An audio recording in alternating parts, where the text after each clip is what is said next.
الحمد لله وحده والصلاة والسلام على من لا نبي بعده أما بعد فأعوذ بالله من الشيطان الرجيم بسم الله الرحمن الرحيم قال الله تبارك وتعالى فقد كذبوا بالحق لما جاءهم فسوف يأتيهم أنباء ما كانوا به يستهزئون فقد اور بے شک یقیناً کذبوا بالحق لما جاءهم انہوں نے جھٹلا دیا حق کو جب وہ ان کے پاس آیا فسوف پس ان قریب جلدی یاتیہم آئے گی ان کے پاس انباء خبر ما کانوا بہ یستہزئون اس چیز کی جس کے متعلق وہ مذاق اڑایا کرتے تھے۔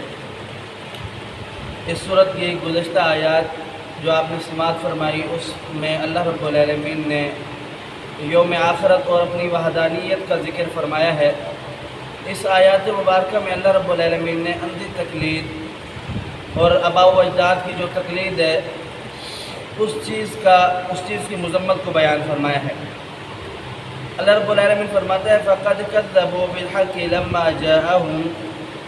جب اہل مکہ مشرکین مکہ کے پاس حق آیا تو انہوں نے اسے جھٹلا دیا۔ اب حق سے مراد قرآن پاک بھی ہو سکتا ہے، یہ اللہ رب العالمین کی کتاب ہے، اور حق سے مراد رسول اللہ صلی اللہ علیہ وسلم بھی ہو سکتے ہیں، وہ اللہ رب العالمین کے رسول اور پیغمبر ہیں۔ ان دونوں چیزوں کو یہودیوں اور مشرکوں نے جھٹلایا اور عیسائیوں نے بھی،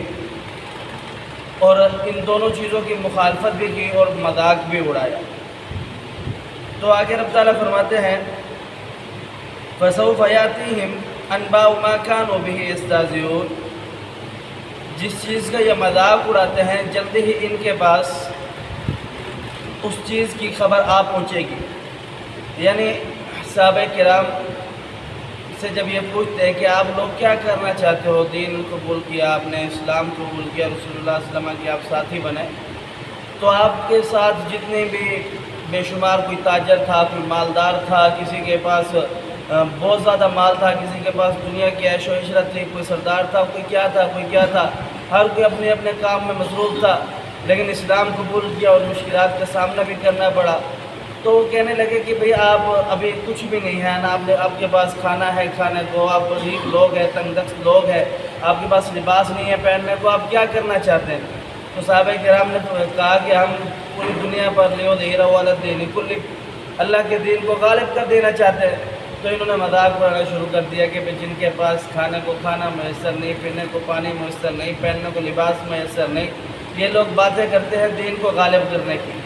تو اللہ رب العالمین بیان فرماتا ہے کہ ان قریب جلدی ہی اس چیز کی خبر آپ کو آن پہنچے گی جس چیز کا تم مذاق اڑاتے ہو۔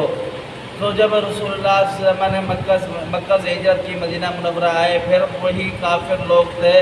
جو کوئی کہاں چھپا ہوا تھا اور کوئی کہاں چھپا ہوا تھا، اور کہہ رہے تھے کہ آج کے دن مسلمان ہمیں نہیں چھوڑیں گے، آج کے دن مسلمان ہمیں ذبح کر دیں گے۔ اور دوسرا یہاں پر تقلید کفار سے کہتے جب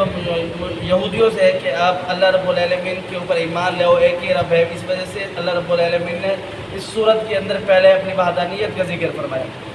کہ ایک رب ہے، اس ایک رب کی اطاعت کرو، اس ایک رب کے اوپر ایمان لے، اس ایک رب کی عبادت کرو، اس ایک رب سے مانگو۔ تو وہ کہتے ہیں ہرگز ہم ایسا نہیں کر سکتے، جو دین ہمیں موسیٰ علیہ السلام دے کر گئے ہم اسی کو مانیں گے، اور جبکہ موسیٰ علیہ السلام کا دین بھی یہی تھا، لیکن وہ اپنی خواہشات کو ماننے والے تھے، اسی طرح کے عیسائی تھے۔ اور مشرکوں سے جب کہا جاتا وہ کہتے ہیں ہم اپنے باپ دادا کے دین کو نہیں چھوڑ سکتے، ہمارا چلتا چلا آ رہا ہے، ہم اس دین کو کیسے چھوڑ دیں؟ تو انہوں نے بھی حق پہچاننے سے انکار کر دیا۔ تو اللہ رب العالمین نے بیان فرمایا کہ تقلید کی مذمت کو بھی، اور جو